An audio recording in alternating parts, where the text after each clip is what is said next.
Ya, suaranya kok kecil ya, Pak? Bisa agak Iya, besar, iya. Pak, ngomongnya? Sudah saya besarkan, Pak. Ya, ya, oke. Ah, Bisa lebih dekat ke mulut ya, Pak ya, supaya ini mic-nya supaya apa? su- su- sudah saya besarkan, Pak. Sudah. Sudah Ya, dengar, Pak? oke, oke. Ah, Iya, selamat dengar malam tapi semua. tidak terlalu besar, Pak. Oke, baik. Terima Selamat. kasih ya, Pak Bram, sudah hadir pada malam hari ini dan apa yang telah Tuhan Yesus kerjakan lewat Roh Kudusnya sehingga Anda bisa berbalik kembali dan mengikuti Tuhan yang benar, Tuhan yang mengasihi, Tuhan yang menyelamatkan kehidupan Anda. Untuk silakan bisa di-share, bisa dibagi kepada kami semua, kepada teman-teman yang ada di dalam link ini agar mereka yang sudah percaya Tuhan Yesus dikuatkan dan mereka semakin teguh imannya dan semakin giat bisa bersaksi dan melayani Tuhan. Dan bagi orang-orang yang belum kenal Tuhan, lewat kesaksian yang Bapak berikan menjadi doa kita semua supaya mereka pun bisa dicerahkan, ya, bisa mengenal Tuhan yang benar itu. Oke, Pak Bram, saya tidak berpanjang kata lagi. Waktu dan tempat saya serahkan kepada Anda. Silakan Bapak ceritakan mulai dari latar belakang dulu bagaimana Bapak di dalam kekristenan sebelum Bapak menjadi mualaf. Silakan, Pak. Ya, terima kasih semua. Tuhan Yesus memberkati. Dan saya juga mengucapkan terima kasih buat channel ini juga sangat memberkati. Banyak yang menjadi kembali menerima Yesus Kristus sebagai Tuhan dan Juru Selamatnya. Awalnya saya memang seorang Kristen yang dilahirkan, orang tua saya Kristen, dan saya dilahirkan menjadi Kristen dengan kata lain, agama saya warisan dulu, warisan Kristen. Kebenaran Injil pada waktu itu saya belum tahu. Karena iman saya, karena bapak saya, orang tua saya Kristen, ya terpaksa otomatis, bukan terpaksa ya, otomatis saya Kristen juga. Tapi kalau memang untuk mengetahui kebenaran Injil, kita belum tahu. Nah, setelah saya dewasa, saya berkenalan dengan seorang wanita Muslim, kami berpacaran, dan kami menikah. Setelah kami menikah, kami dinikahkan secara Islam, karena bagi saya waktu itu agama itu sama, karena tidak tahu sebenarnya bagaimana. Jadi saya jadi mualaf, sehingga saya waktu itu selama mulai tahun 2006 pada waktu itu saya menikah dan saya menjalani keimanan saya jadi mualaf selama 2 tahun. Selama 2 tahun itu selalu berkecamuk dalam pikiran saya. Nah, setelah berkecamuk, saya mencoba pergi buang-buang suntuk. Saya ke internet, buka-buka YouTube, buka-buka internet. Jadi saya lihat ada di situ tentang teologi kekristenan. Pada saat itu uh, ada di situ pengajaran waktu itu uh, perbandingan agama, tentang perbandingan agama. Saya saya tonton terus, saya tonton dan saya baca-baca dari Google tentang dari kitab suci dari pihak pihak Muslim saya pelajari juga dan saya banding-bandingkan pada waktu itu. Setelah saya pelajari, saya mulai ragu pada waktu itu. Kok sulit sekali saya pahami ini pada waktu itu. Sulit saya pahami uh, karena pada waktu itu saya juga memahami kekristenan belum tentu paham sekali pada waktu itu. Tapi yang saya tahu Tuhan Yesus sudah menebus dosa-dosa umatnya yang mengaku sebagai Tuhan dan Juru Selamat dan dibaptis. Saya cari-cari ayatnya, apakah ada yang bisa menyelamatkan di kitab suci orang lain ini. Uh, saya cari ayatnya, loh kok nggak ada keselamatan, bagaimana nih? Saya mulai ragu pada waktu itu. Saya pelajari, terus saya bergelut mempelajari, sehingga saya memutuskan untuk kembali lagi ke Kristen. Kembali lagi ke Kristen, dan saya ajak istri saya masuk Kristen. Dan dia mau, dan saya aktif di kekristenan. Saya terus belajar, mencari kebenaran.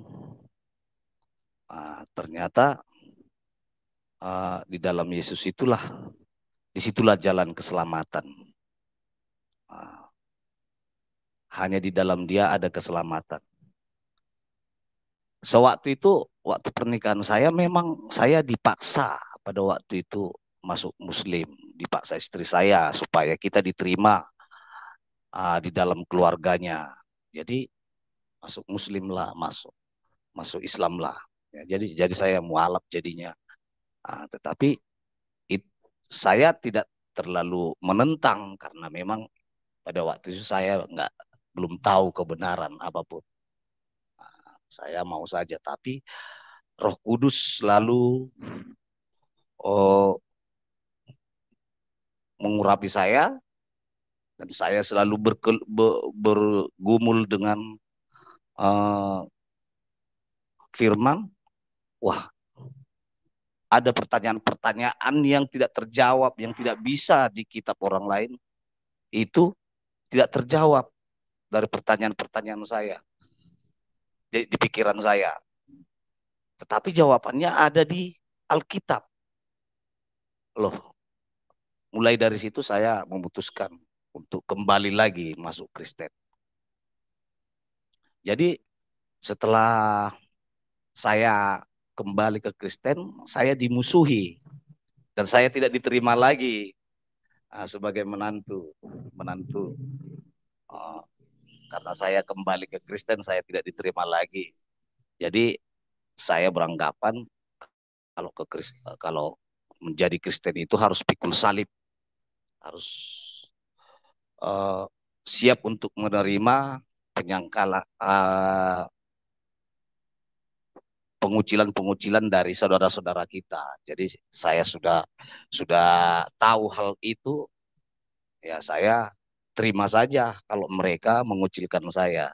Dan saya beritahukan juga kepada istri saya, kalau menjadi pengikut Kristus harus kita siap menerima dikucilkan dari keluarga.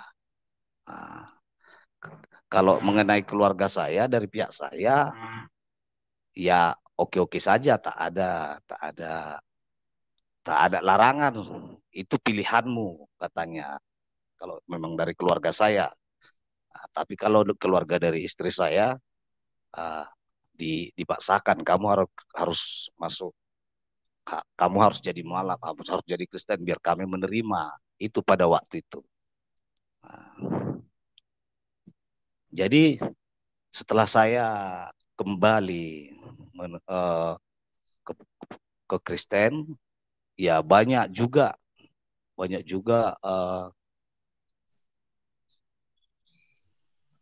mujizat-mujizat yang saya terima di waktu itu, dan ternyata pada waktu itu saya berpikiran saya orang berdosa mungkin Tuhan tidak bisa, tidak memakai saya jadi saluran berkatnya. Ternyata ada cerita waktu itu ada yang kesurupan pada waktu itu tahun 2000 2010 ya. Ya, ada yang kesurupan. Jadi kesurupan dia udah sakit terus. Jadi udah Ustadz ataupun yang lain udah mencoba ngobati tapi kesurupan lagi. Jadi saya coba untuk mengusirnya dengan nama Yesus Kristus. Ternyata dia sadar gitu. Nah, di situ saya juga sadar, ya Yesus rupanya memakai saya gitu. Nah, jadi atas dasar itu saya menjadi giat lagi belajar. Rupanya Yesus juga memakai orang berdosa, pikiran saya. Saya orang berdosa yang dalam pikiran saya, kalau saya itu tidak layak bagi Yesus. Rupanya dimampukan jadi layak gitu. Dan setelah itu saya juga, setelah saya mempelajari banyak perbandingan agama, ya saya sering juga berdebat di Facebook atau di tempat-tempat lain, jumpa-jumpa dengan teman-teman. Sering juga saya berdebat tentang perbandingan agama. Nah, ternyata mereka kurang paham dengan apa yang iman mereka, yang diimani mereka. Kurang paham. Jadi bagaimana itu? Apa tujuanmu beragama? Saya bilang, tujuan saya beragama supaya baik katanya. Loh, orang yang tidak beragama saja itu baik. Nah, orang yang tidak punya agama itu banyak itu yang baik, punya punya amal beramal yang baik, bertutur kata yang baik, itu yang tidak punya Tuhan itu banyak itu yang baik. Kalau kalau hanya cuman untuk yang baik. Kalau bagi kami Kristen itu tujuan kami masuk surga. Nah, kami sudah dijamin keselamatan kami masuk surga. Kalau hanya untuk yang baik, saya rasa banyak aturan-aturan di negara ini yang membuat orang jadi baik. Pancasila saja sudah bisa membuat kita baik. Bagaimana kita ada itu undang-undangnya semua mengatur supaya kita bisa hidup bersosialisasi yang baik. Nah, tetapi kalau tujuan kita untuk mengikuti suatu keyakinan, suatu ajaran, itu untuk keselamatan kita. Nah, adakah keselamatan dalam Injil? Nah, di situ kita baru tahu, oh karena ada keselamatan, makanya saya mengikuti Yesus Kristus. Begitu Pak, kira-kira. Halo Pak. Ya. Iya. Halo. Iya Pak. Oke Pak. Ya, puji Tuhan. Ya, kita sudah dengarkan kesaksiannya. Masih ada yang Bapak mau tambahkan? Nggak ada lagi. Kalau ada yang mau tanya, nggak apa-apa. Saya bisa saya coba jawab. Oke. Baik, baik. Ya. Oke, teman-teman, sebentar kami akan share linknya untuk Anda yang mau masuk berdiskusi, ya. Jadi bisa semakin melihat terang dengan apa yang kita bisa share pada malam hari ini, ya. Sempat berapa lama Bapak ikut Islam dulu, Pak? Sejak tahun 2006 Pak, suaranya sampai kecil sekali, Pak. sejak tahun 2006 sampai 2008. 2009 saya kembali lagi masuk Kristen. Oh, berarti Saya sempat 3 dibaptis. tahun ya? Saya dibaptis kembali. Ya. Kenapa Bapak waktu itu bisa sampai ikut Muslim? Apa karena desakan istri atau bagaimana? Iya, desakan istri karena supaya kita diterima oleh pihak pihak dari istri, ya saya terpaksa ke situ. Uh, jadi mualaf. Jadi Bapak tidak sepenuh hati ya waktu itu ya? Tidak sepenuh hati Cuma waktu hanya itu. karena. Tetapi walaupun tidak sepenuh hati, saya tidak mengerti tentang kebenaran Injil pada waktu itu. Saya tidak tahu. Saya anggap aja semua ajaran itu sama, gitu-gitu. Oh gitu ya Pak. Iya, iya, iya, Nah, iya.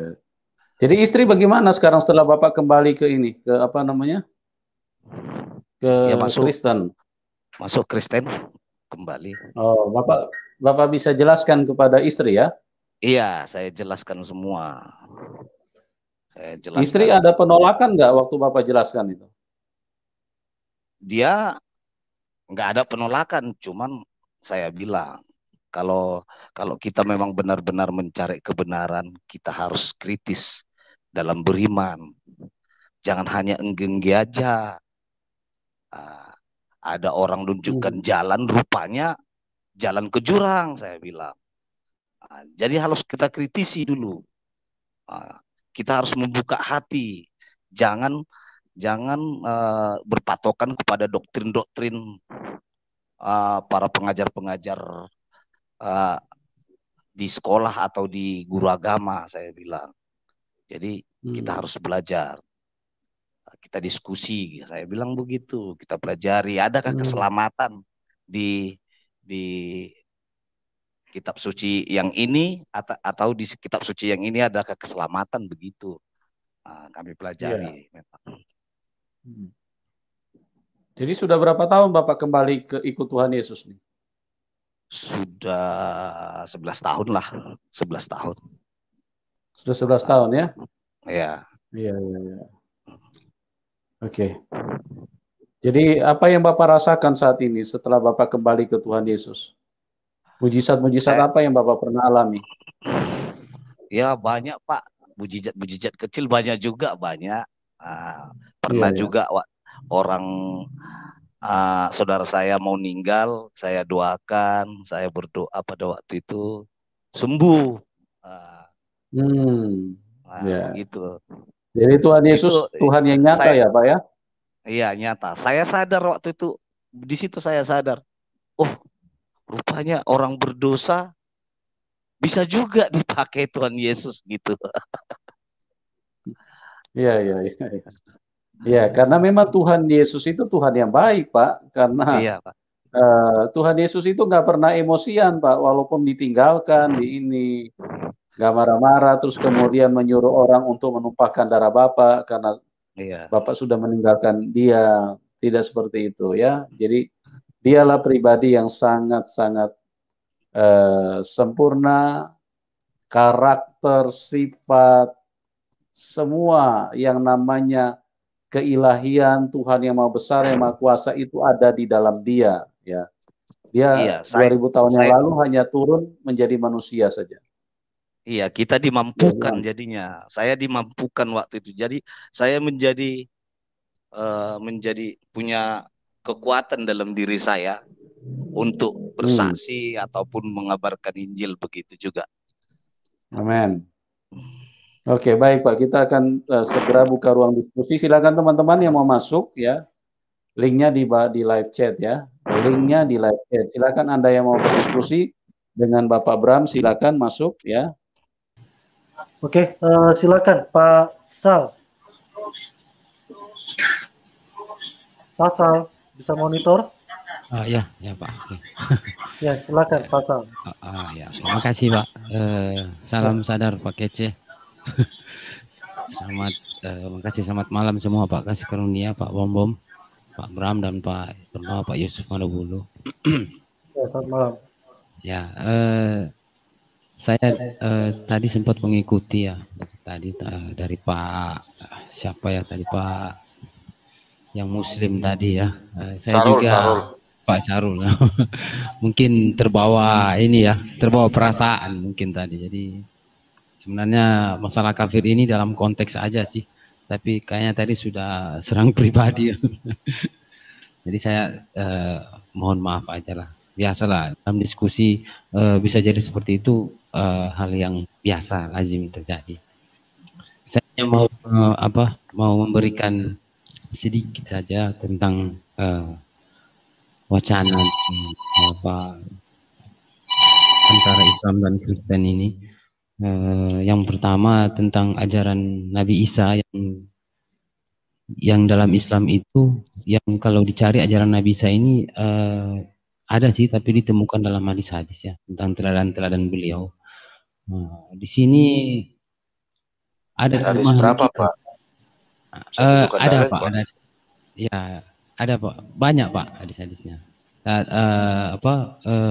Penyampaian beliau ini ada dalam hadis yang diceritakan tuh, itu hadis qudsi ada. Pak Kece mungkin tahu ada kisah-kisah seperti itu.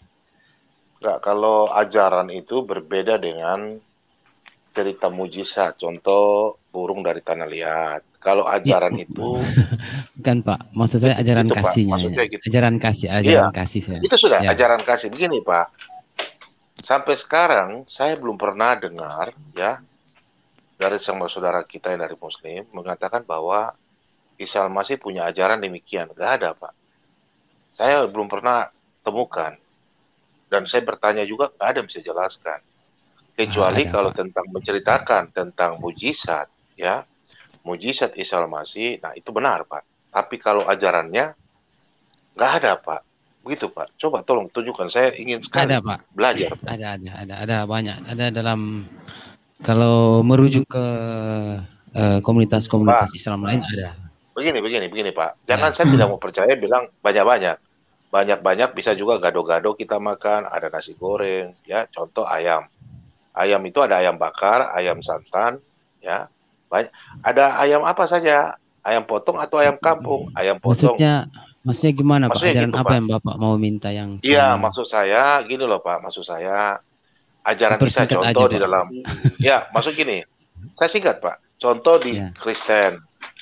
Tuhan Yesus berkata dalam Yohanes 13 ayat 34.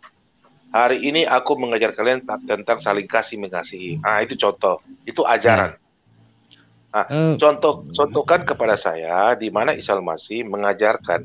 Tolong, Pak, di hadis atau Al-Quran. Ya. Itu saya begitu karena banyak, Pak. Mau sampaikan di sini. Satu saja, Pak. Kalau satu di dalam hadis, Pak, nanti saya coba cari artikelnya. Dari kemarin saya tunggu-tunggu nggak ada, Pak. Saya kira hal ini nggak terlalu berpengaruh ya, Pak. Intinya ada, Pak, dalam Islam itu ada. Artinya itu kan penyampaian Isa itu sabda ya. Kalau di dalam Islam itu disebut sabda kalau kita. Jadi penyampaian itu dalam Injil itu ada sebagian juga dalam hadis. Kalau Bapak merujuk ke kitab-kitab komunitas Syiah sama Ahmadiyah itu banyak sekali, Pak, tentang ajaran-ajaran itu. Saya sih tidak mau memperlebar begini, Pak Sam. Maksudnya begini. Justru yang saya ingin tanyakan, kan di dalam Al-Quran itu kan ada dikatakan menghargai kitab Taurat dan Injil. Nah, maksudnya kalau di Kristen itu kitab Taurat terdiri dari Kejadian, Keluaran, Ulangan, Bilangan, Imamat. Nah, itu maksudnya. Bentar dulu, Pak. Saya sebentar aja. Kalau Injil kan Matius, Markus, Lukas, Yohanes. Jadi sejarah hidupnya Yesus, cara pengajarannya, nah itu yang dijelaskan, dituangkan. Maksud saya gini loh, Pak. Tadi Bapak sendiri menyatakan bahwa di ajaran Isa Al-Masih ada ajaran ini kan, Pak. Ajaran Isa Al-Masih ada dalam hadis. Makanya saya ingin tanyakan, Isa Al-Masih mengajar tentang apa gitu loh, Pak. Saya tidak mengajar, tanyakan apa. Enggak, itu aja. Kalau memang ada, tolong tunjukkan dalilnya biar saya juga belajar, Pak. Gitu loh, Pak. Ya, saya mohon maaf, Pak, untuk dalilnya nanti saya cari. Tapi ada. Artinya yang saya maksud di sini, Pak, keteladanan, Pak, seorang hikmah-hikmahnya di Islam disampaikan tentang Nabi Isa, tentang keteladanannya, termasuk ajaran-ajaran ajaran kasihnya maksudnya. Termasuk saya sempat pernah membaca juga dan berdiskusi untuk membalas kejahatan dengan keburukan. Itu ada juga mengasihi orang yang memusuhmu ada. Dalam hadis Islam ada. Tapi saya untuk menampilkan saat ini saya belum bisa karena saya sempat pelajari dulu hal ini. Nanti mungkin ada kawan-kawan muslim lain yang bisa bisa tunjukkan nanti. Oke. Nah, contohnya gini Pak, tadi kan saya sampaikan yang dikatakan pengajaran itu kan contoh di Alkitab kan Yesus berkata seperti yang saya sampaikan. Ini untuk PR buat Bapak ya, malam ini saya bertanya, PR buat Bapak. Bukan saya mencari pembenaran, tidak, karena Bapak sendiri katakan. Ya kan, bukan saya bertanya tadi. Bapak sendiri katakan bahwa bahkan Pak Yahal bilang bahwa Pasal juga percaya Yesus. Makanya kan Pasal sendiri bilang bahwa ada juga di kitab kami, Isa Al-Masih katakan bahwa Isa Al-Masih juga mengajar tentang kasih. Makanya saya penasaran, Pak. Sebagai orang Nasrani kan saya penasaran. Betul nggak? Saya penasaran sekali. Nah, selama ini kan saya nggak ngerti. Ah, Bapak yang paham, makanya saya bertanya. Contoh dalam Alkitab. Contoh Pak ya, contoh di dalam Alkitab itu Tuhan Yesus berkata, aku memberitakan perintah baru kepada kamu, yaitu supaya kamu saling mengasihi, sama seperti aku telah mengasihi kamu. Demikian pula kamu harus saling mengasihi. Jadi kita nih saling mengasihi Pak. Biar kami dibenci orang, karena Tuhan Yesus berkata juga dalam Matius 5, sebelum kamu dibenci, nabi-nabi dahulu juga sudah dibenci. Jadi ngapain mau benci orang? Istilahnya begitu loh Pak. Itu Pak ya? Ya, saya paham. Oke, baik. Silakan Pak. Sekarang lanjut sudah tadi ya. Oke. Silakan Pak Bram. Iya Pak, gini Pak, saya mau bertanya sama Pak Sal dulu. Saya mau bicara Pak Sal. Kata Pak Sal itu berita-berita tentang Yesus Kristus ada di hadis.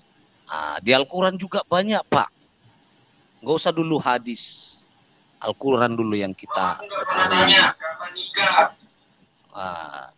Kenapa harus Al-Quran? Karena Al-Quran itu yang sudah diakui dalam Islam itu. Tapi kenapa ajaran ini nggak pernah diajarkan? Kalau di surat As-Zukhruf ayat 61 dikatakan Isa itu jalan yang lurus. Padahal di Al-Fatihah dikatakan jalan yang lurus. Ihdina siratal mustaqim katanya, tunjuki kami jalan yang lurus. Sementara dijawab di ayat As-Zukhruf 61 dikatakan Isa Al-Masih jalan yang lurus. Karena begini Pak, kita mengikuti Isa Al-Masih itu bukan hanya untuk baik Pak. Kami sudah dijamin, Yesus Kristus menjamin kami masuk surga Pak. Itu masalahnya Pak.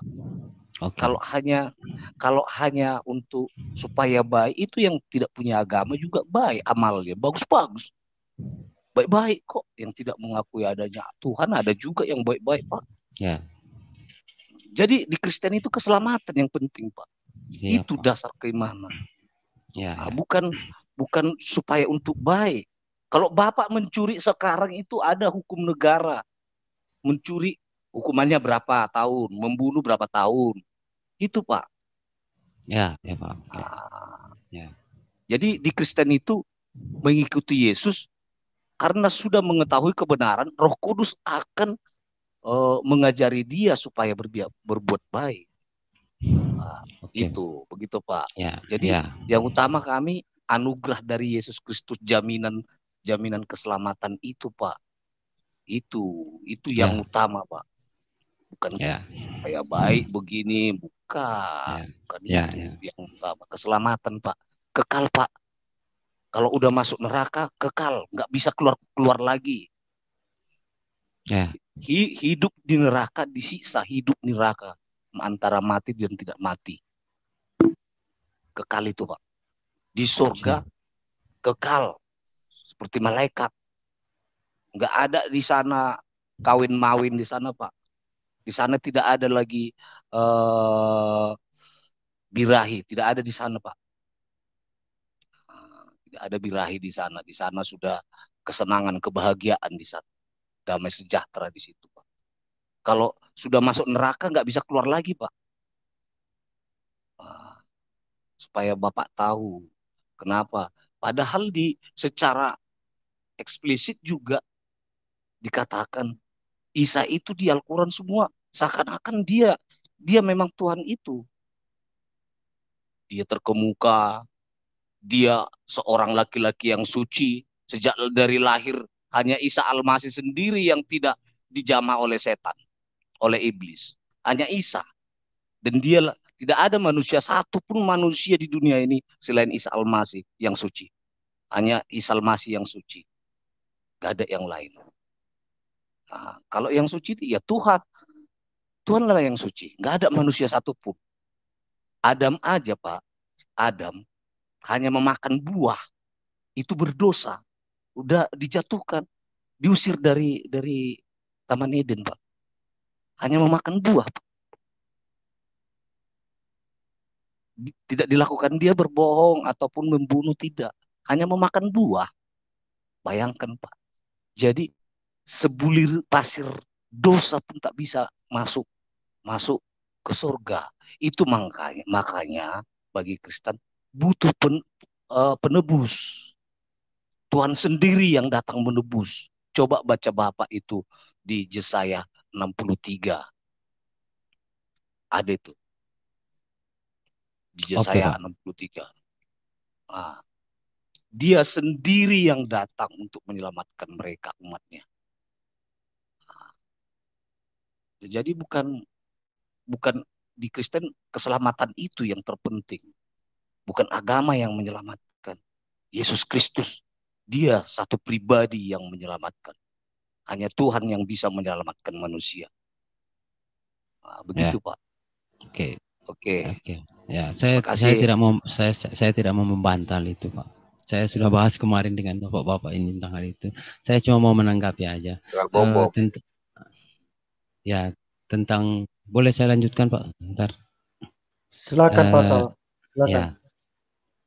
Sebenarnya dalam Islam juga ada ajaran-ajaran seperti itu, tapi tidak sebanyak yang dilihat orang-orang Kristen dalam ajaran Yesus di Bible ya. Ajaran-ajaran artinya membalas keburukan dan kebaikan juga ada, diajarkan juga dalam Islam ada. Karena Nabi Isa ini memang tugasnya seperti itu. Dia ditugaskan untuk mengajarkan seperti itu, mengajarkan kasih kepada semua manusia. Dan di Islam sendiri kami, yang pertama kami tidak harus beriman karena mukjizat. Tidak harus dengan mukjizat kami percaya seperti itu. Kami hanya mengikuti Nabi dan Al-Quran. Ya, seperti jadi kami tidak dengan harus mukjizat. Terus bisa dibayangkan bagaimana Nabi Isa ini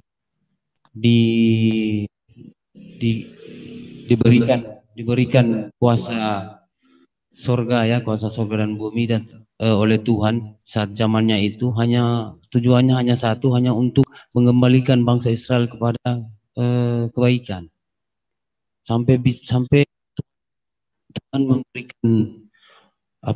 memberikan kuasa kepada Isa ini untuk menghidupkan orang mati hanya untuk orang Yahudi ini kembali kepada jalan yang benar. Malah mereka ingin membunuhnya, menuduhnya anak hasil zina. Jadi dalam Islam itu pemahamannya seperti itu. Artinya kami mengagungkan juga beliau. Kami memuliakan beliau dalam kedudukan yang sempurna yang menurut kami. Artinya kami sama sebenarnya seperti Kristen, tapi untuk Tuhan dan menyembahnya itu tidak kami lakukan karena dalam Islam hal seperti itu. Makanya tadi saya juga masalah kafir, jika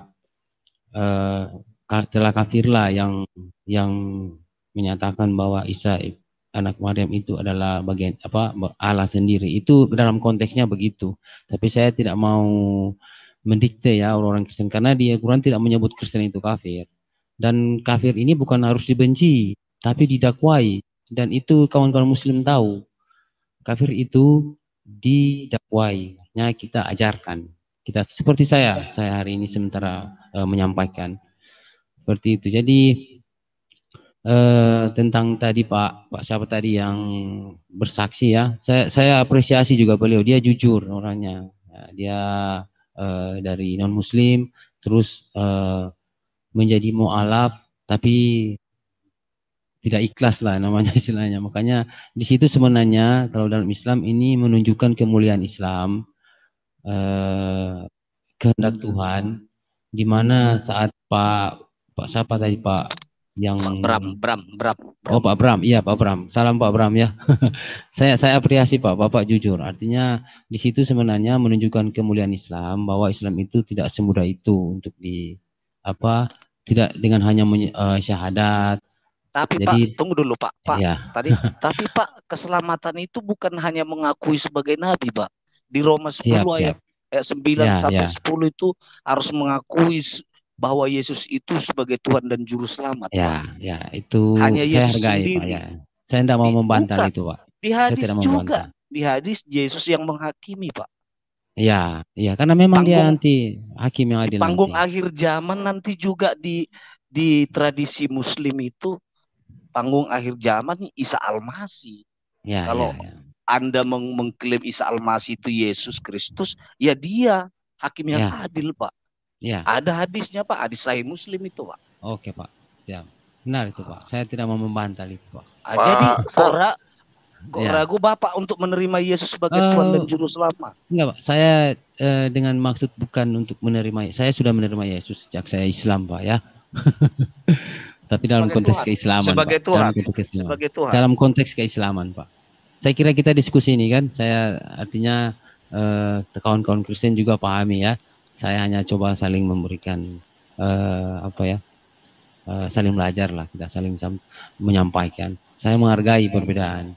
Kami makanya juga Kristen hanya memberitahukan, hanya bisa memberitahukan. Ya. Kalau untuk mengubah pemikiran, untuk menerima itu otoritas Roh Kudus, Pak. Ya. Itu bedanya di situ. Kalau untuk jalan keselamatan, saya kemarin malam sudah bahas habis tuntas dengan Pak Kece tentang sama-sama punya jalan keselamatan. Jalannya menuju keselamatan, jalannya pasti benar, kita aja. Sekalipun sudah dijamin ya. Jalannya ada untuk keselamatan. Begitu juga dalam Islam. Kemarin sudah dibahas hal ini, mungkin ada dengan Pak Kece. Jadi itu pemahaman Islam itu Nabi Isa ini sampai segitunya Tuhan memberikan kuasa kepadanya hanya untuk bangsa Yahudi ini. Artinya sampai menghidupkan orang mati. Ya, sampai menunjukkan mujizat-mujizat yang lain hanya untuk mengembalikan bangsa Yahudi ini kepada kebenaran. Tapi mereka memang bebal. Sampai menuduh dia anak hasil zina, berencana membunuhnya, mengolok-olok dia. Makanya di Al-Quran banyak ayat-ayat yang mengagung-agungkan Nabi Isa ini hanya untuk itu. Artinya membela Maria ini wanita yang suci karena dituduhkan dia melakukan perzinahan oleh Yahudi. Makanya dalam Al-Quran banyak sekali tentang, bahkan dihadiahkan Allah surat Maryam, kisah Maryam itu ada di seperti itu. Saya kira apalagi ya saya mau sampaikan tentang tentang Pak Bram, saya apresiasi Bapak jujur. Jadi tadi saya mau sampaikan tentang kemuliaan Islam seperti itu, Pak. Jadi Allah itu dalam Islam, jika ada yang dia mau sesatkan, maka dia sesatkan. Jadi tidak yang hanya bisa tolong hanya Allah sendiri. Kami juga tidak bisa kemampuan itu. Jadi kalau Allah yang kehendaki, ada yang disesatkan, biasanya murtad. Kemampuan orang memahami Quran, orang Islam sendiri jika memahami Quran ada dua. Dia pertama jadi teroris, kedua murtad. Ketika dia tidak paham, dia bisa jadi teroris atau murtad. Seperti itu. Karena itu kehendak Tuhan, disesatkan. Oke, terima kasih Pak Yusuf. Silakan Pak dilanjutkan. Oke, silakan. Sekarang kasih karunia. Ya, terima kasih kesempatan yang diberikan. Berdiskusi lagi dengan teman saya Bang Sal yang baik hati ini. Siap Pak, oke. Iya. Jadi begini Bang Sal, kita setuju ya bahwa di Al-Quran memang ada mengatakan bahwa harus beriman kepada Injil karena di situ ada cahaya, betul ya? Ya, betul Pak. Ya. Nah, ini bukan masalah cara hidup saja Bang Saleh, itu bukan hanya menunjukkan mujizat-mujizat saja yang harus kita yakini. Kenapa? Di dalam Injil itu ada pengajaran bagaimana cara kita beribadah kepada Tuhan. Ya. Nah, itu dapat dikisahkan ketika Yesus Kristus itu berbicara kepada seorang wanita Samaria, ya, di mana di situ ada Tuhan Yesus Kristus menubuatkan hancurnya bait suci Allah, ya. Ya. Nah, bait suci Allah yang itu termasuk Yerusalem waktu itu dinubuatkan bahwa akan hancur runtuh, ya, dan terbukti runtuh pada tahun 70 Masehi, ya. Nah, ini saya akan bacakan ayatnya. Mungkin kalau Pak Yusuf bisa tampilkan, boleh. Iya, Yohanes 4 ayat 21. Ayat 21 boleh. Yohanes 4. Karena ini menyangkut ibadah ini. 4 ayat 21. Ya. Oke, sudah di layar, Pak. Ya. Kata Tuhan Yesus kepadanya, "Percayalah kepadaku, hai perempuan, saatnya akan tiba bahwa kamu akan menyembah Bapa, bukan di gunung ini, dan bukan juga di Yerusalem." Bisa dilanjutkan 23.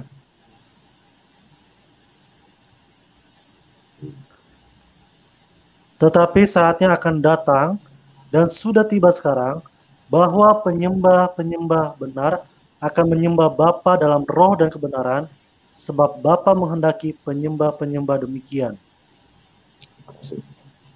Terima kasih, cukup sampai situ. Ya. Nah, jadi begini Bang Saleh, Tuhan Yesus Kristus mengajarkan kita, mungkin yang dalam hal ini Bangsal itu dalam kitabnya itu dibilang pisah, ya, walaupun ada banyak perbedaan yang kisahnya, ya. Tapi oke, kita sampingkan itu. Kata Bangsa tadi ya meyakini gitu kan. Nah, di sini terbukti ya bahwa Bapa itu adalah roh, ya, dan kebenaran. Apabila kita menyembah Dia adalah menyembah roh dan kebenaran. Dan akan saatnya tiba kita tidak lagi menyembah Tuhan itu pada suatu kiblat tertentu. Ini yang diajarkan, ya. Tidak di atas gunung, dan juga tidak di Yerusalem, ya. Dan itu sudah dibuatkan, ya, bahwa itu saatnya akan datang. Nah, ajaran seperti ini kan kalau Bangsal mengimani Isa Al-Masih, ya, dan mengatakan bahwa Injil adalah cahaya, buktinya, maaf Bangsal, ya, buktinya Bangsal menganggap itu tidak ada cahaya. Kalau Bangsal menganggap itu ada cahaya, tentunya akan mengadakan ibadah yang benar, yaitu tidak lagi kepada kiblat tertentu, ya, yaitu menyembah roh, menyembah Tuhan di dalam roh dan kebenaran. Begitu Bangsal. Jadi ajaran Tuhan Yesus Kristus itu yang kata Bangsal itu ada di kitab Bangsal itu dalam nama Isa Al-Masih, ya, ternyata yang Bangsal imani itu Bangsal tidak melaksanakan perintah Tuhan Yesus Kristus ini, gitu kan. Sudah jelas perintahnya di situ, kita dilarang menyembah pada di atas gunung atau pada kiblat tertentu, ya. Nah, ini Bangsal. Jadi saya juga bingung begini Bangsal, ya. Kita disuruh mengimani, katanya di situ ada cahaya, tetapi cahaya itu tidak kita manfaatkan, malah kita anggap suatu kegelapan. Begitu loh Bangsal. Terima kasih. Ya, saya tanggapi sedikit aja tentang tadi, ya, tentang ada ayat-ayat Quran mungkin yang statement bunyinya seperti membenarkan kitab-kitab terdahulu. Ini maksudnya sebenarnya bahwa Al-Quran datang untuk membenarkan, artinya yang kitab-kitab terdahulu sudah ada yang ditambah, dikurangi, makanya Al-Quran datang untuk membenarkan hal yang itu, seperti itu. Jadi dan itu memang jelas Injil itu adalah cahaya, itu betul. Dan saya tidak pungkiri itu Injil itu adalah cahaya. Makanya kemarin saya sudah sampaikan, saya menganggap Injil itu ucapan Yesus sendiri, ya, seperti itu. Jadi dan terkait yang tadi Pak Karunia sampaikan, ya saya makasih Pak, itu betul. Karena Islam juga sholat itu Pak, sebenarnya saya mau terangkan sedikit. Ini saya pikir Pak Kece tahu hal ini. Karena kami sholat itu Pak, sebenarnya kami menggunakan dalam Islam itu kan, mungkin kalau dari Kristen mungkin nyawa, ya, sebutnya nafs. Kami punya ruh kan, manusia kan punya ruh. Manusia kan punya ruh yang ditiupkan Tuhan kepada kita. Itu ruh itu Pak, sampai hari ini kita belum tahu apakah ruh ini diciptakan atau memang berasal langsung dari bagian dari Tuhan yang ada pada diri kita. Seperti itu Pak. Jadi kita ini sebenarnya, makanya dalam Islam ada ajaran namanya tasawuf, ya. Itu sampai pernah dengar mungkin Syekh Jailani, dia ada juga Al-Halad sampai menyebutkan aku adalah aku, begitu ya. Jadi kita dalam sholat itu kita juga menyembah sebenarnya dalam roh, untuk arahnya aja itu diatur, untuk kiblatnya aja. Artinya kita gunakan roh kita yang di dalam diri kita ini untuk menyembah kepada Tuhan, Pak. Bukan jasad kita.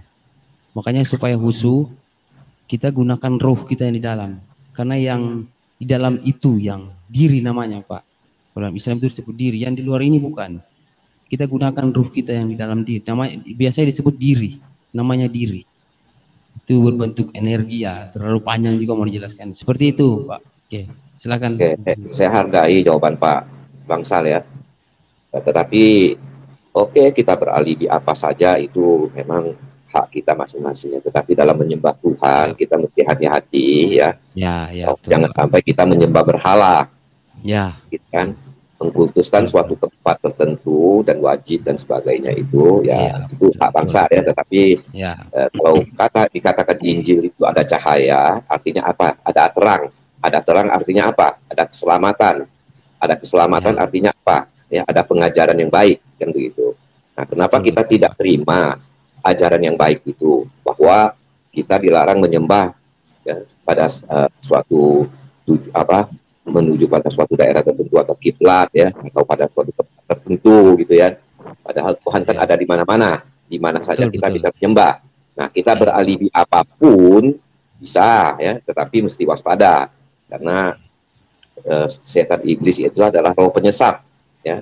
Sedangkan Tuhan adalah roh kebenaran, roh penghibur kan begitu.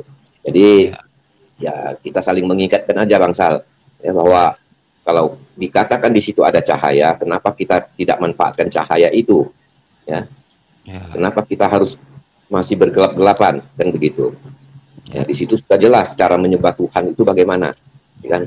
Nah, ini yang saya bacakan tadi, yang dibacakan Pak Yusuf tadi itu, ayat ini sudah jelas ketika Tuhan Yesus berbicara kepada perempuan Samaria. Ya. Nah, kalau saya jelaskan Samaria itu apa, mungkin agak terlalu panjang ya, karena di situ menyangkut ibadat dan tempat tertentu. Ya, ada yang menyembah di gunung, ada yang menyembah arah kiblat ke Yerusalem. Ya. Dan orang Kristen sudah tidak melakukan itu lagi, karena kita menyembah dalam bentuk roh dan kebenaran. Ya. Nah, tapi nggak tahu ya, kalau Bangsal mengatakan bahwa di Injil, ya di kitab Bangsal mengatakan di Al-Quran itu ya, mengatakan di situ ada cahaya, tetapi Injil gitu kan, artinya ada pengajaran Nabi Isa ya, tetapi kok tidak diimani begitu kan. Tapi nggak apa-apa, kita hanya diskusi aja Bangsal ya. Semoga kita semakin dicerahkan begitu. Silakan lanjut teman-teman yang lain, mungkin waktunya terlalu banyak saya makan. Terima kasih. Oke. Selanjutnya Pak KC. Baik. Shalom Bangsal. Selamat malam. Pak. Assalamualaikum. Waalaikumsalam. Pak KC, sebelum lanjut Pak, saya mau sapa dulu nih Pak Korpuswan. Shalom, selamat malam Pak Korpuswan.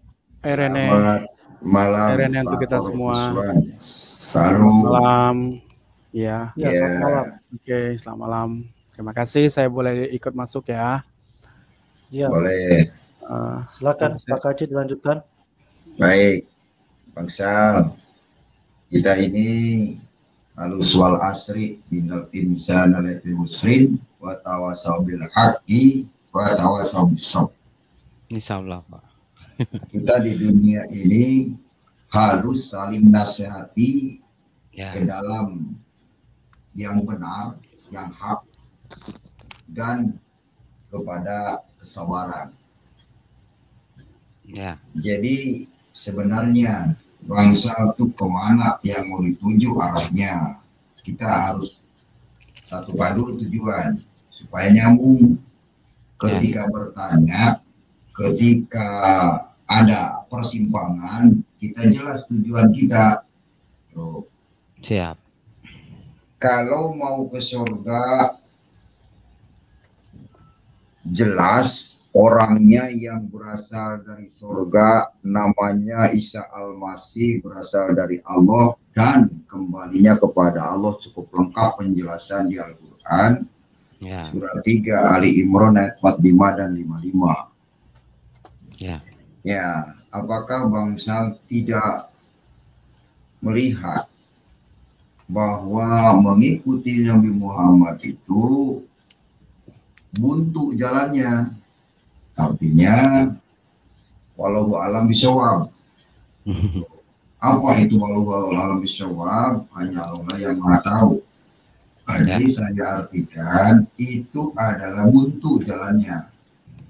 Berbeda dengan mengikut Yesus, punya kepastian ya dan amin.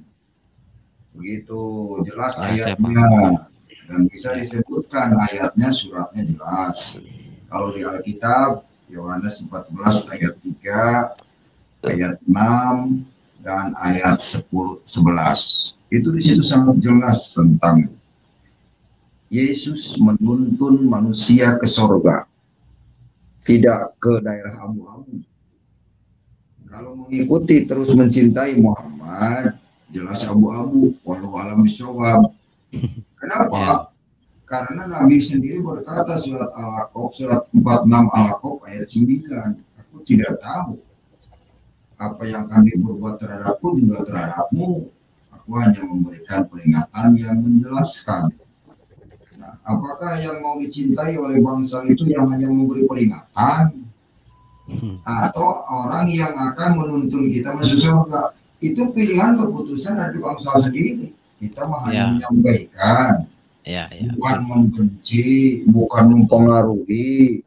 Justru kalau mengingat wal asri itu tadi, kita ini mengasihi gitu. Jangan sampai orang kembali ke neraka gitu. Jangan sampai juga terkecoh oleh pengajaran jin, karena di Al-Quran ada surat jin, dua al-jin. Nah, jangan sampai terkecoh dengan pengajaran itu. Saya membuka itu bukan mau membuka aib atau bukan menjelekan, tapi mengingatkan barangkali ada saudara yang mau percaya Yesus, itulah jalan kebenaran dan hidup. Begitu. Jadi kalau tidak ditunjukin itunya, seolah-olah merasa benar aja, udah jelas-jelas gitu. Ajaran-ajaran jin menurut keterangan gitu. Nah itu Bang Sal, ada komentar silakan. Saya sih hargai dengan Pak Kece dengan pernyataan-pernyataan seperti ini. Itulah yang menyebabkan Pak Kece menjadi murtad ya. Karena memang begitu Pak. Tadi kan saya sudah sampaikan, hanya ada dua orang yang memahami Quran. Jika salah paham jadi teroris atau jadi murtad Pak. Dan itu kehendak Tuhan. Disesatkan. Hanya itu Pak yang saya bisa sampaikan. Jadi kalau Pak Kece pemahamannya seperti itu tentang tadi Pak Kece sampaikan, ya saya kembalikan ke Pak Kece aja. Saya tidak mau panjang-panjang. Silakan. Saya tanggapi sedikit aja.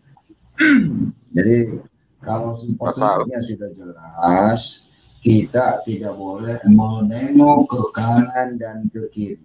Pastikan langkah kita, karena kalau tidak memastikan dari sekarang, tidak ada kesempatan lagi.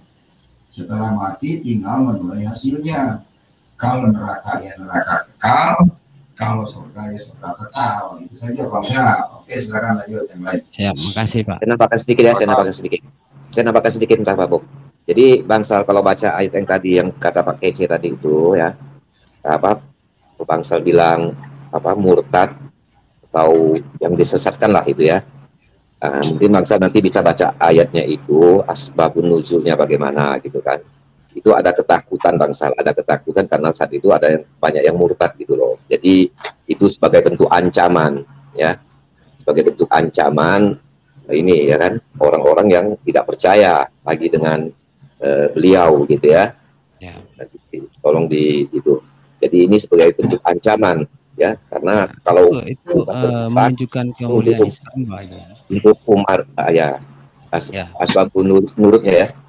Ya Pak, saya pernah baca itu. Sebenarnya itu menunjukkan itu ada ketakutan Islam. Ada ketakutan. Kalau menurut saya ada ketakutan bahwa itu kan sahabat-sahabatnya itu kan digunakan untuk berperang Bangsal. Kalau semakin berkurang ya tentaranya, kekuatannya semakin berkurang ya. Itu menurut saya ya. Nggak apa-apa, kita berbeda pendapat, nggak apa-apa. Mungkin Pak Kuswan sekarang nih baru masuk, kasihan. Iya. Oke. Sekarang Pak, gimana Pak Kacung? Saya bisa satu ayat lagi. Saya bisa sebentar aja kah? Sebentar aja. Pasal, ya, pasal. Ya, siap Pak BW. Ya, pasal. Ya, lanjut, begini, pasal. Begini Pak. Ya. Tadi kan saya ada kasih PR buat Bapak yang tanyakan mengenai di hadis itu. Kita sudah malam, jangan sampai tiba-tiba Bapak mengantuk langsung out kan. Jadi saya cuma tanya begini Pak. Iya, saya cuma tanya aja Bapak. Oke.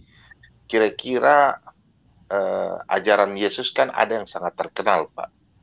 Ya, ajaran Yesus itu kan salah satu yang terkenal itu di dalam Matius 5. Iya, Matius 5 ayat 44 ya. Di situ ajaran Yesus. Ini kan kita tadi bicara masalah ajaran Yesus. Bapak juga katakan ajaran Isa Al-Masih. Makanya gini loh Pak, yang saya mau tanyakan, apakah ajaran Yesus ini ada di ajaran Bapak yang berkata demikian? Contoh ajaran Isa. Di agama lain tidak ada Pak. Yang saya tanyakan ini seperti di Bapak. Kira-kira ada nggak ajaran agama yang bisa katakan begini, seperti Yesus berkata ya, tetapi aku berkata kepadamu, kasihilah musuhmu, dan berdoalah bagi mereka yang menganiaya kamu. Nah, kita sudah disakiti, justru kita berdoa. Mungkin orang berberkat. Nah, ajaran ini yang sangat terkenal, Pak. Ini ajaran ini sangat terkenal. Jadi, Bapak paham ya maksud saya? Kalau orang sudah mengerti ini pasti orang yang, contoh mungkin kalau orang ini orang bingung, ini pasti orang bingung loh. Kita sudah disakiti kok. Malah justru kita mengasihi orang. Pak, ajaran ini yang sangat terkenal, Pak. Coba Bapak tolong ini ya, Pak ya. Renungkan ayat ini. Apakah ajaran ini kira-kira menurut Bapak pandangan gimana gitu loh. Demikian. Terima kasih, Pak. Pak Korpus, silakan Pak Korpus. Baik, terima kasih, ya, Pak. Silakan. Iya, baik. Pak Syal, selamat malam, Pak. Selamat Idul Fitri ya, Pak.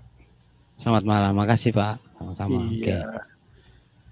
Saya cukup senang karena dari awal saya sengaja mendengar saja dari YouTube dan saya tertarik dengan beberapa pernyataan Pak Syal yang nyambung dengan topik kita gitu ya. Berdasarkan kesaksian tadi Pak Bram ya, tadi kesaksian ya. Iya, Pak. Di sini dikatakan mualaf kembali setelah lakukan perbandingan Al-Qur'an dan Alkitab gitu ya. Nah, puji Tuhan, Pak Bram akhirnya boleh menemukan jalan keselamatan di dalam Yesus Kristus. Nah, saya ingin bertanya dari pernyataan Pak Syal tadi bahwa Quran diturunkan itu untuk apa tadi, Pak? Pak Syal? Ya, pedoman, Pak, pedoman hidup. Saya iya, selain pedoman, tadi saya dengar kalau nggak salah bahwa Quran itu diturunkan untuk menyempurnakan ya, Pak ya, kitab-kitab sebelumnya ya. Iya, membenarkan. Ya. Membenarkan kitab-kitab sebelumnya. Karena Bapak juga mengatakan bahwa kitab-kitab sebelumnya itu ada yang sudah dipalsukan gitu ya, Pak. Iya, dari Quran, Pak, yang menyatakan itu, bukan saya. Quran. Iya. Ya. Nah, pertanyaan saya, Pak, kitab-kitab apa saja yang disempurnakan oleh Quran? Kitab-kitab sebelumnya, Pak. Sebelumnya. Kitab apa saja, Pak? Tidak disebutkan, Pak, secara eksplisit, tapi cuma hanya disebutkan kitab-kitab sebelum Quran. Oke. Yang pasti yang dari Tuhan, nah, Taurat mungkin ya, Zabur atau apa. Oke.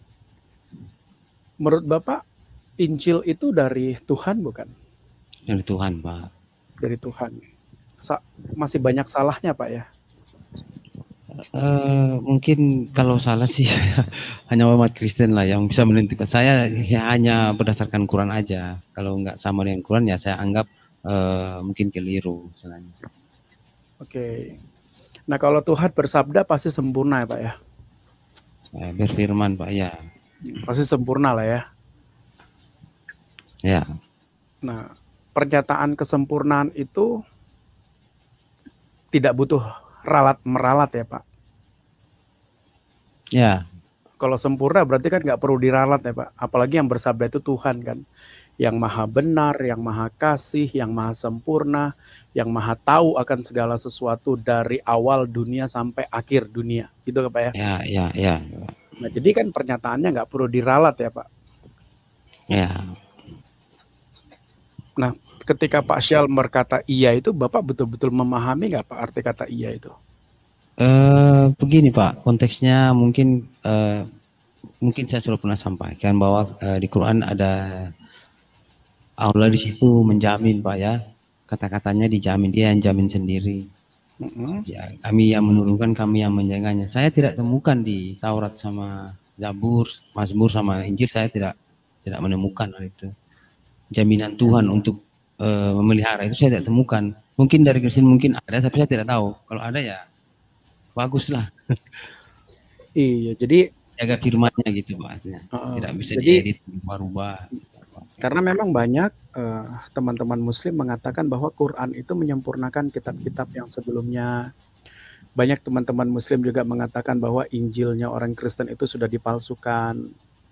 Walaupun yang ngomong-ngomong itu nggak bisa membuktikan siapa yang memalsukan, kitab yang mana dipalsukan. Mereka nggak bisa buktikan gitu loh. Jadi pemahaman burung beo gitu loh. Pak Syal nggak begitu kan Pak? Beda Pak. Pak Syal bukan orang yang memiliki pemahaman burung beo kan Pak? Iya. Iya. Nah itu sebabnya tadi saya bertanya, kalau memang itu menyempurnakan, kitab apa yang disempurnakan?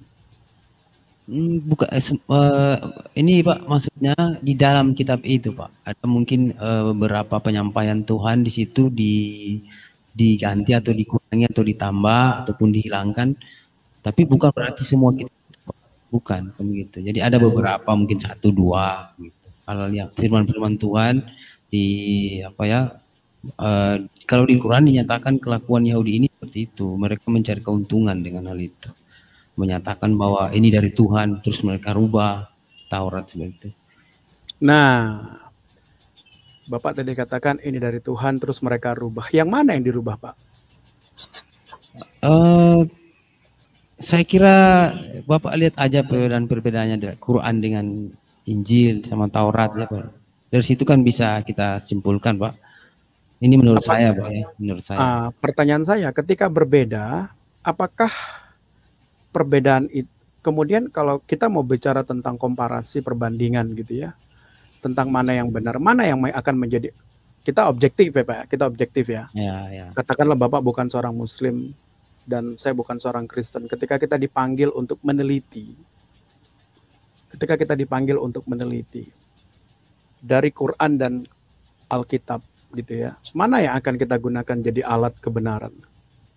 Kalau kita mau jujur, fair lah gitu loh. Ya, saya rasa kalau secara akademis Pak kita pilih yang lama, tapi itu juga yang bukan berarti 100%. Kan?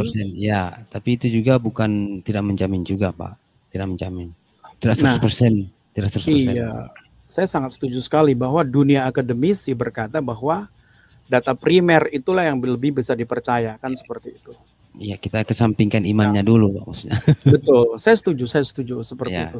Saya berkata seperti ini bukan karena saya seorang Kristen dan saya mempertahankan Alkitab gitu, bukan gitu. Tapi yuk kita objektif gitu loh dalam menilai sesuatu supaya kita tidak menjadi orang-orang fanatik yang tidak cerdas gitu ya Pak ya.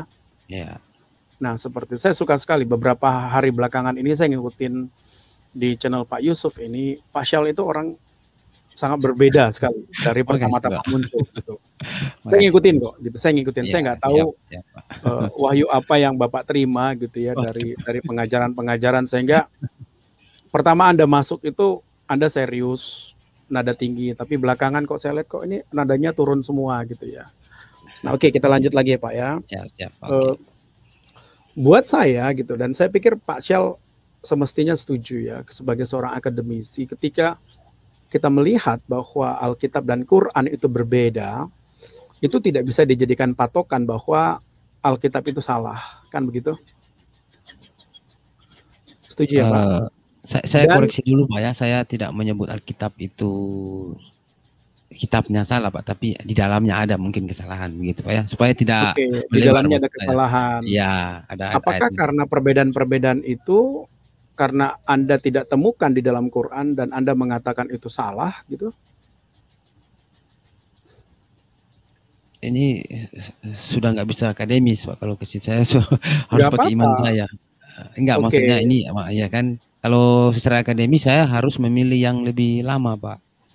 Baik, secara tapi belum 100% juga kan, benar, kita perlu tinjau lagi. Iya, oke. Pernah nggak Bapak memperhitungkan dalam pengetahuan gitu, ranah pengetahuan dan spiritual juga boleh, bahwa kitabnya yang hari ini dipegang oleh orang Kristen, baik kitab dari Kejadian sampai Wahyu itu, pernah nggak Bapak melihat bahwa orang Israel sendiri, orang Yahudi itu memperdebatkan bahwa kitab-kitab yang orang Kristen pegang itu sudah disesatkan, sudah dipalsukan? Bapak pernah nggak mendengar pernyataan seperti itu, baik secara langsung maupun dari YouTube? Pernah nggak Pak? Dari YouTube pernah Pak, saya Rabi Di mana siapa ya? itu, Pak? YouTube Pak, saya lupa. Rabi yang mana ya? Iya, tapi mereka menyampaikan itu dengan dalil Torah, Talmud, Torah lisan. Mereka nggak percaya PB, Perjanjian Baru. Bahkan Taurat yang digabung dengan itu mereka nggak terima. Saya Orang ikuti, Yahudi. ya Yahudi, Rabi Yahudi kalau nggak salah Maimonides. Nanti saya lupa Pak, mohon maaf. Tapi saya pernah ikuti. Nggak apa-apa. Berapa banyak Pak yang menyangkali tulisan-tulisan di Perjanjian Lama itu, orang Israel yang Bapak tahu? Saya yang baru lihat hanya baru 2 mungkin, baru 2 orang. Itu dari juga sekian, hanya penyampaian aja. Dari sekian juta masyarakat Israel yang bisa baca Alkitab baru 2 orang gitu ya? Ya. Oke. Kira-kira ini kan menjadi pertanyaan besar gitu ya. Nah, saya mau mengatakan gini, artinya bahwa 99% orang Israel itu tidak ada yang memperdebatkan teks-teks yang ada di dalam Alkitab. Kitab Perjanjian Baru maupun Perjanjian Lama, kan seperti itu. Nah, saya paham. Nah, kenapa saya bawa kita kepada pemikiran seperti ini?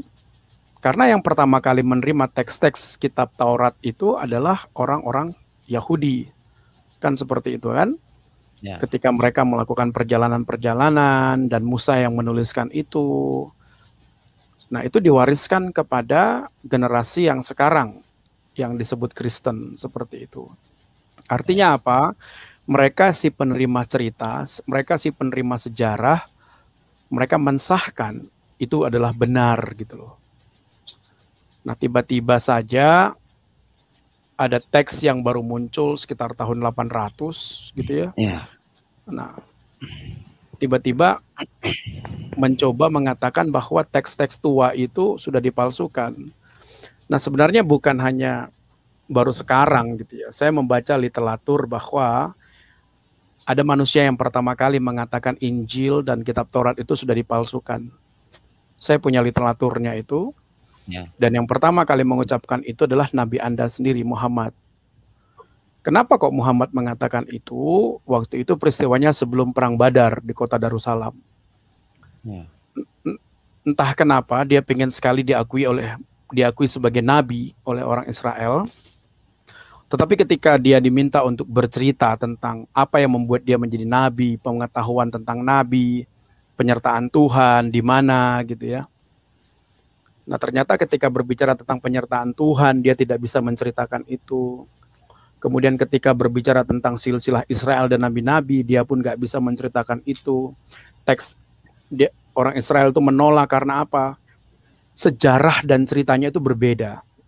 Tentu orang-orang Israel yang pada waktu itu hidup dan mereka diwariskan berita-berita tentang peristiwa nabi-nabi dan mereka punya bukunya secara lengkap. Ketika mereka mendengar pernyataan Muhammad, mereka menolak. Kemudian Muhammad pada waktu itu marah. Kemudian yang dia katakan bahwa apa? Orang Yahudi sudah mengubah Injil. Orang Yahudi sudah mengubah Taurat. Itu saya punya literaturnya, Pak. Itu terjadi sebelum Perang Badar. Nah, seperti itu.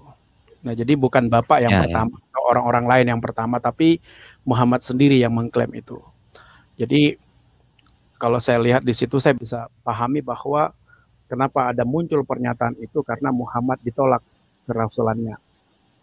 Ketika ditanya tentang di mana pernyataan Allah dalam kehidupannya sebagai rasul, nggak bisa dia buktikan. Karena ciri orang disertai Tuhan itu adalah memiliki kuasa otoritas. Mukjizat pada masa itu sangat penting sekali. Dia nggak bisa buktikan. Dan tadi Pak Syal mencoba mengkantor ini bahwa iman Islam itu adalah iman yang tidak berdiri karena mukjizat gitu ya Pak ya. Tidak harus Pak. Tidak harus, nggak masalah di situ. Tapi pada zaman itu kita perlu tahu, pada zaman itu kerasulan itu, kenabian itu sangat-sangat diperlukan pembuktian orang itu disertai Tuhan atau tidak. Kan begitu. Enggak kemudian juga, Pak. Sangat dibutuhkan, Pak. Bagaimana itu Anda berkata tidak itu juga? Begini, Pak. Saya coba mohon maaf ya, saya coba. Memang itu, Pak. Kelakuan Yahudi selalu menuntut begitu. Mereka juga mau minta Tuhan turun ke bumi, menunjukkan wajah Tuhan. Minta kepada Tuhan untuk tunjukkan dirinya maunya. Begitu juga mukjizat, minta seperti itu kepada Nabi.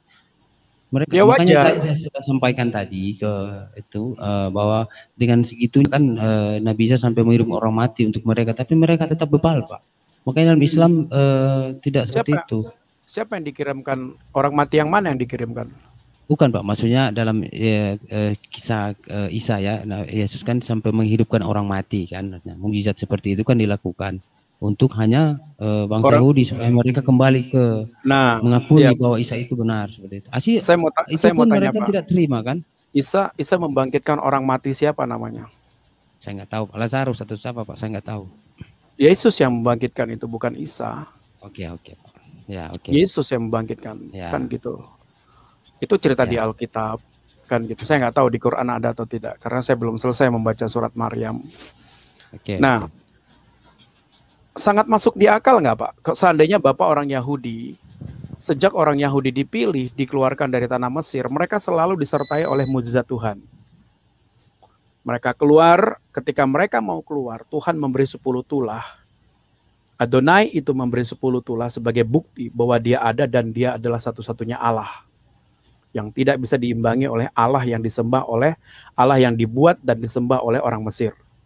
Adonai menyatakan kemenangannya melalui 10 tulah. Kemudian begitu mereka keluar, Adonai menyertai mereka dengan tiang api dan tiang awan. Bukan hanya itu saja, di sepanjang peristiwa perjalanan mereka disertai dengan berbagai mukjizat. Wajar kan secara psikologi, generasi-generasi berikutnya mereka melihat betul-betul nabi-nabi yang hidup pada zaman setelah bangsa Israel masuk ke tanah perjanjian, semuanya menyatakan mukjizat. Elia, Elisa, Yeremia, Daniel, Yehezkel, Yesaya, semua menyatakan mukjizat gitu loh. Nah, generasi-generasi ini kan sudah terpatron dalam otak mereka. Bukti bahwa seseorang itu benar-benar nabi yang diutus Tuhan, harus ada tanda mukjizat, tanda kuasa, otoritas Allah. Jadi buat saya sangat masuk di akal dan tidak salah ketika Muhammad berjumpa dengan orang Yahudi dan Muhammad berkata, aku nabi, aku rasul.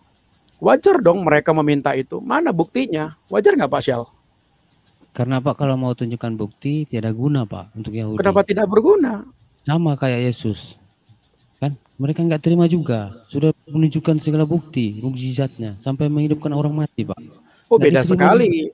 Beda. Ya, jangan maksudnya sama. ini pemahaman Islam Pak. Maksudnya. Iya, tapi jangan samakan Muhammad dengan Yesus karena tugasnya berbeda. Enggak, dan dengar dulu Pak. Jangan pernah samakan Muhammad dengan Yesus. Karena apa? Karena identitas Yesus itu sangat tidak bisa di-compare dengan Muhammad. Kemudian kesaksian Yesus tidak bisa di-compare dengan Muhammad. Kemudian berita yang Yesus sampaikan tidak bisa di-compare dengan Muhammad.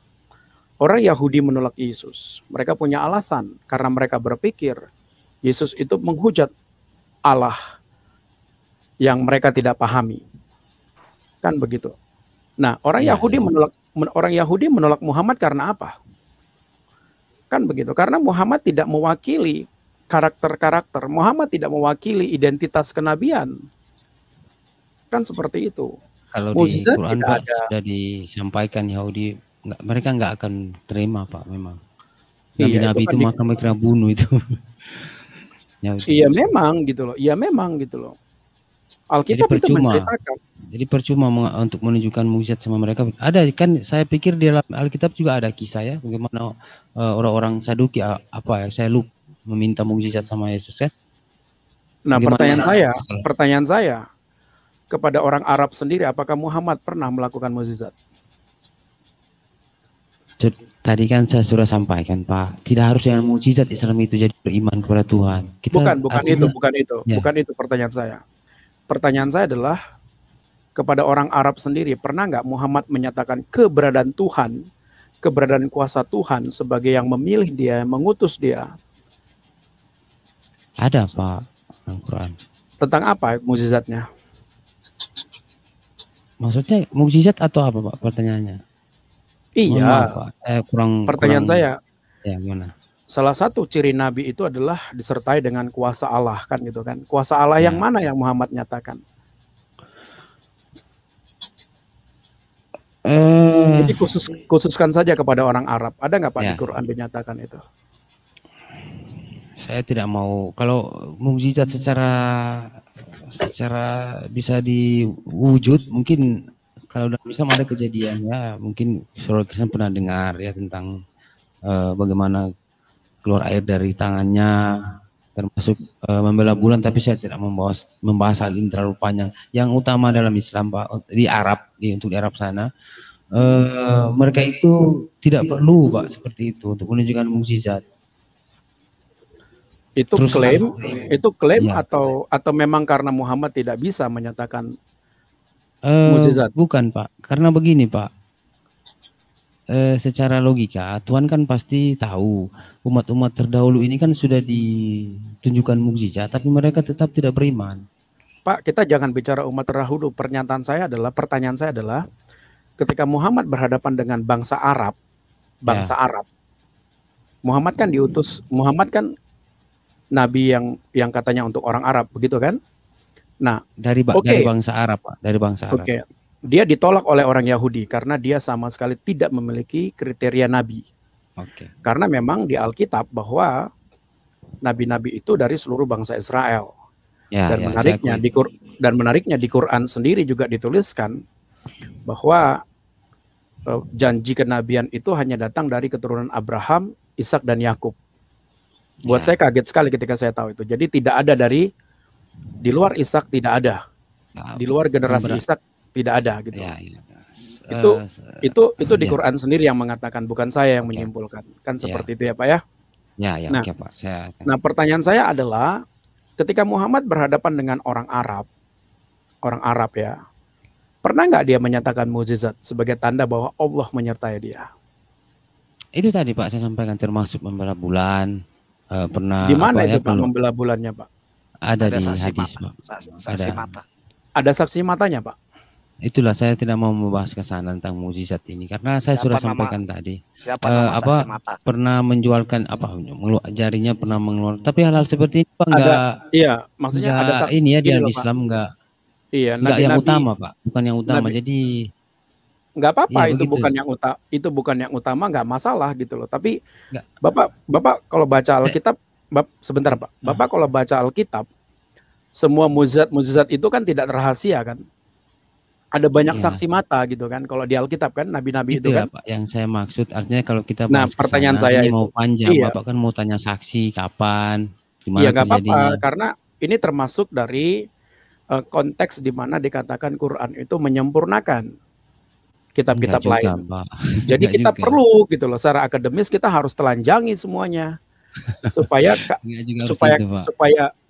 klaim menyempurnakan Injil, menyempurnakan lain itu betul-betul bisa dipertahankan, bukan hanya secara iman tapi secara akademis juga. Saya pikir begitu, fair dong. Nah seperti itu. Jadi siapa saksi pada waktu terjadi pembelahan bulan itu? Kemudian siapa saksi ketika keluar air dari tangannya? Ada atau tidak gitu? Itulah saya tadi sampaikan. Saya tidak mau bahas ini Pak. Karena apa? Karena biar nggak ada itu juga nggak apa-apa. Iya, itu kan ini loh Pak. Nanti semua ngaku-ngaku nabi Pak, nabi, semua mengaku-ngaku nabi. Nah, itulah makanya. Nggak apa-apa gitu loh. Bukan makanya, justru pernyataan siapa tadi yang bilang barusan nanti semua ngaku-ngaku nabi? Saya Pak. Saya tidak nanti mengaku. Iya, Pak Bram itu sebenarnya begini loh Pak Syal. Kalau nggak ada bukti ya gimana gitu loh ya nggak. Ketika kita berbicara aku benar di pengadilan harus ada bukti kan. Dan bukti yang orang Yahudi atau untuk kita sekarang Pak? Tadi kan saya sudah tanya Pak kepada orang Arab. Nah kepada bangsa Arab sendiri Muhammad pernah nggak melakukan mukjizat? Ada nggak saksi-saksinya seperti itu? Oh itulah, itu saya tidak mau bahas itu karena panjang lebar nanti Pak. Enggak, gini aja itu Pak. Ada kejadiannya ada. Gini saja Pak, gini Pak. Syal, gini aja. Saya bukan mengajak debat, tapi saya mau mengajak diskusi supaya diskusi kita ini mendidik orang gitu dalam kebenaran. Bapak tinggal bilang aja ada siapa seperti itu. Enggak Pak. Itu kan pertanyaan saya kan pertanyaan yang nggak butuh jawaban banyak. Saya hargai Bapak. Maksud saya gini Pak. untuk tadi sudah saya sampaikan bahwa hal ini dalam Islam tentang mukjizat kita tidak mengutamakan hal ini. Untuk membuktikan kenabian saat itu di bangsa Arab, Nabi Muhammad hanya membawa ajaran. Bukan yang itu diutamakan, bukan mukjizat. Orang Arab tidak membutuhkan mukjizat, Pak, untuk beriman. Iya. Ajaran Al-Quran, wahyu. Kenapa tiba-tiba ya, kalau gitu saya mau tanya, kenapa muncul pernyataan orang Arab nggak butuh mukjizat untuk beriman? Ya. Apakah Allah yang mengatakan itu atau itu kesimpulan karena memang minim sekali mukjizat? Iya, karena mukjizat itu terjadi di Arab, dilakukan dalam kondisi memang dibutuhkan. Oke, pertanyaannya mukjizat apa? Ditunjukkan, bukan ditunjukkan. Mukjizat apa yang telah Muhammad nyatakan sebagai tanda dia disertai oleh kuasa Allah? Saya bertanya ya Pak ya, saya bertanya. Ya, oke. Nantilah Bapak coba baca aja di artikelnya tentang membela bulan sama saya boleh mungkin kasih Pak Kece tahu mungkin, Pak Kece mungkin tahu kisah ini. Okay. Saya mungkin saya boleh kasih pertanyaan juga Pak Syal, Pak Korpuswan soal apa Al-Quran yang menyempurnakan kitab-kitab sebelumnya. Silakan kepada Jadi masih dulu deh. Ya, masih mau mohon maaf Pak Korpus ya, saya minta maaf. Artinya saya panjang nanti Pak pembahasan ini. Pak Sal, saya mau tanya ini Pak. Pak Sal. Saya mau tanya ini Pak. Ya, siap. Oke. Satu-satu. Pak Sal, di Quran surah Al-Baqarah kan 281 itu kan segala persaksian itu harus disaksikan 2 orang laki-laki. Segala kejadian. Segala kejadian yang dipertentangkan. Pak Bram, Al-Baqarah nomor berapa Pak? Biar saya catat. Surah Al-Baqarah 281. 281. Saya baca Dan pengakuan perempuan itu tidak diakui. Harus ada 1 orang laki-laki, 2 orang laki-laki. Jika tidak ada pun 2 orang, 1 orang laki-laki dan 2 perempuan. Mohon maaf Pak, tentang apa ini Pak? Maksudnya mengenai apa Bapak bahas? Persaksian. Al-Baqarah berapa Pak? Al-Baqarah berapa? Al-Baqarah 281. Sepertinya itu bukan bicara tentang harus butuh 2 orang deh. Kayaknya salah ayat mungkin. Nomor berapa Pak? Salah nomor. Mungkin maksudnya Pak Bram itu untuk menjelaskan bahwa kejadian itu benar-benar terjadi. Jika terjadi misalnya 2 perbedaan pendapat. Bagaimana sebuah kejadian itu dinyatakan benar-benar terjadi. Nah, ada bagian lain dari Al-Quran yang menyatakan bahwa dibutuhkan 2 atau 3 orang saksi untuk menyatakan bahwa kejadian itu benar terjadi atau tidak. Maksudnya Pak Bram seperti itu. Baik, kejadian yang kita tanya teksnya, dasar kita. Oke, saya boleh tambahin lagi. Nomor mungkin, nomornya. Oke, mungkin saya boleh tambahin lagi, Pak. Nah, pertanyaan saya tentang masih nyambung dengan Pak Korpuswan.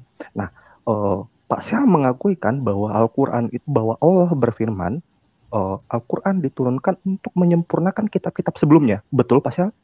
Iya.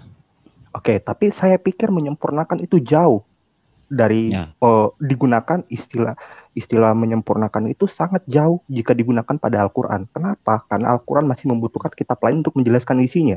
Jadi saya pikir itu tidak tepat kalau digunakan untuk menyempurnakan.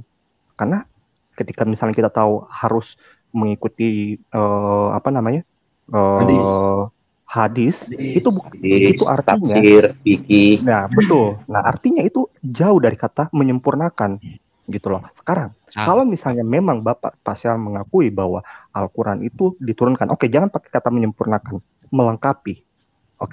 Kalau dikatakan melengkapi, artinya konsep kenabian yang sudah ada pada kitab sebelumnya, yaitu Taurat, Zabur, dan Injil, itu harus diikuti tentang konsep kenabiannya. Pertanyaan saya, kalau dikatakan menyempurnakan, kenapa konsep kenabian tentang mujizat itu tidak ada di dalam Al-Quran?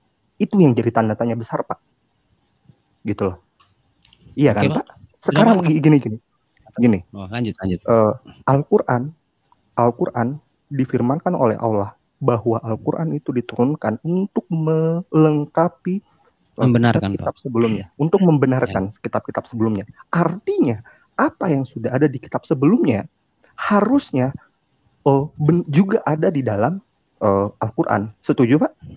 Enggak. Oke, kalau tidak setuju. Artinya gini, kalau misalnya untuk membenarkan, artinya konsep yang sudah ada di dalam kitab sebelumnya itu harusnya juga digunakan dalam minimal, karena dia tidak dikatakan untuk menyalahkan, tetapi untuk membenarkan. Artinya tidak ada konsep di dalam kitab sebelumnya yang salah. Dia hanya membenarkan. Pertanyaan saya, kenapa konsep tentang kenabian, yaitu mujizat, tidak menjadi bagian penting dari pernyataan seorang nabi di dalam Al-Quran? Iya. Sudah saya jelaskan tadi, Pak, ke Pak Korpus tentang itu. Ya, sudah saya sampaikan tadi. Sudah saya sampaikan. Kayaknya belum menjawab deh, Pak. Soalnya gini pertanyaannya, kenapa konsep kenabian itu dihilangkan? Maaf, mungkin bahasanya kurang tepat. Kenapa konsep tentang syarat seorang menjadi nabi itu tidak digunakan juga di dalam Al-Quran? Sedangkan dengan merujuk untuk melengkapi dan membenarkan serta menyempurnakan kitab sebelumnya, seharusnya konsep itu dipakai dong. Oke, si Muhammad adalah nabi karena berdasarkan kitab sebelumnya syarat seorang itu diakui sebagai nabi adalah memiliki mujizat dan memiliki saksi.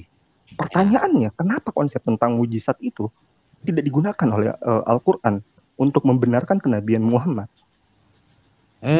Sebenarnya saya sudah jawab tadi, Pak, ya. Artinya begini, Pak, kan Bapak yang bilang sendiri melengkapi ya. Al-Quran tidak harus menyebutkan lagi yang sudah disampaikan sebelumnya. Tuhan sudah menyampaikan di ke nabi yang terdahulu. Nabi sebelumnya sudah sampaikan. Ketika Al-Quran menyampaikan ke kitab berikutnya, di situ hanya menyampaikan tentang kita anggap saja temanya. Terus ditambahkan seperti ini karena yang lalu kurang. Gitu, Pak, ya. Boleh dipahami, Pak? Oke, karena yang lalu kurang. Sekarang, contoh aja. Tapi pada kenyataannya gini, Pak. Kalau misalnya Bapak bilang karena yang lalu kurang. Nah, konsep tentang kenabian itu ada. Bukannya belum ada. Sekarang kalau misalnya Bapak tidak menggunakan konsep kenabian yang digunakan oleh hukum di kitab-kitab Taurat, Injil, dan Zabur, itu artinya Bapak justru menghilangkan konsep dasar tentang kenabian itu sendiri. Malah Al-Quran menghilangkan, bukan menambahkan. Apa yang sudah ada di kitab sebelumnya, Bapak hilangkan di kitab yang baru turun, yaitu Al-Quran. Gitu loh, Pak. Paham maksud saya? Ya, saya mengerti, Pak. Oke. Silakan, Pak, lanjut. Ya, jadi pertanyaan saya, kenapa itu dihilangkan, sedang merujuk pada melengkapi, membenarkan, dan menyempurnakan. Kalau misalnya itu melengkapi, konsep kenabian sudah ada. Seharusnya syarat tentang seorang nabi itu bertambah. Apa syarat yang sudah sebelumnya ada itu tidak hilang. Karena tadi Bapak mengatakan mujizat di dalam kenabian, dalam agama Islam dan Al-Quran itu tidak penting. Itu artinya Bapak bukan yang utama, Pak, ya, bukan tidak penting. Bukan yang utama. Ya. Bukan yang utama. Kalau misalnya Bapak mengatakan bukan yang utama, otomatis syarat tentang seseorang dikatakan diakui sebagai nabi itu juga seharusnya tidak diakui oleh kitab-kitab sebelumnya. Tetapi kenapa Bapak menjadikan itu sebagai standar yang istilahnya paling bawah, tidak begitu penting, padahal di kitab-kitab sebelumnya standar tentang mujizat dan kesaksian bahwa seseorang itu dikatakan mujizat adalah sangat penting, Pak. Ya, saya coba tanggapi aja pelan-pelan, Pak, supaya tidak terlalu. Jadi begini, kalau di Al-Quran kan sudah disampaikan tentang beberapa kekeliruan dalam kitab-kitab sebelumnya. Ada beberapa mungkin 1-2 ayat yang dihapus atau diganti ditambahnya. Terus ketika Al-Quran datang disampaikan ke kita bahwa di sana ada terjadi seperti itu. Untuk menunjukkan kenabian nabi yang menerima wahyu di Al-Quran ini tidak perlu harus sama dengan yang sudah Tuhan firmankan yang di sana. Itu hak Tuhan. Itu hak Tuhan. Begini, Pak Bram, bentar, Pak. Pak Yusuf, saya minta waktu sebentar aja ya. Jadi begini, Pak Sal, dari tadi saya dengar Pak Sal kurang bisa begitu mengerti. Jadi gini, Pak, surat Al-Quran kan ditulis oleh sahabatnya Nabi kan di tahun 800 ya? Ya, sekitar tahun 800-an, Pak ya? Iya. Pak Sal, ya. Jadi gini, Pak, Bapak udah pernah ke Mesir nggak lihat Gunung Mokatam? Belum, Pak. Oleh YouTube sudah. Belum pernah ya. Tapi Bapak coba nonton. Ini kita begini, Pak.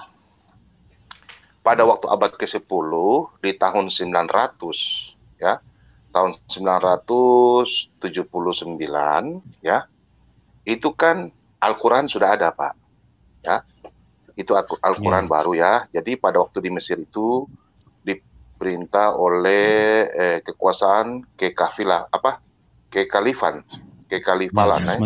ya, dari sekte Fatimiyah yang menyebarkan agama baru yaitu Islam di Mesir, di mana penduduk waktu itu beragama Kristen Koptik ya.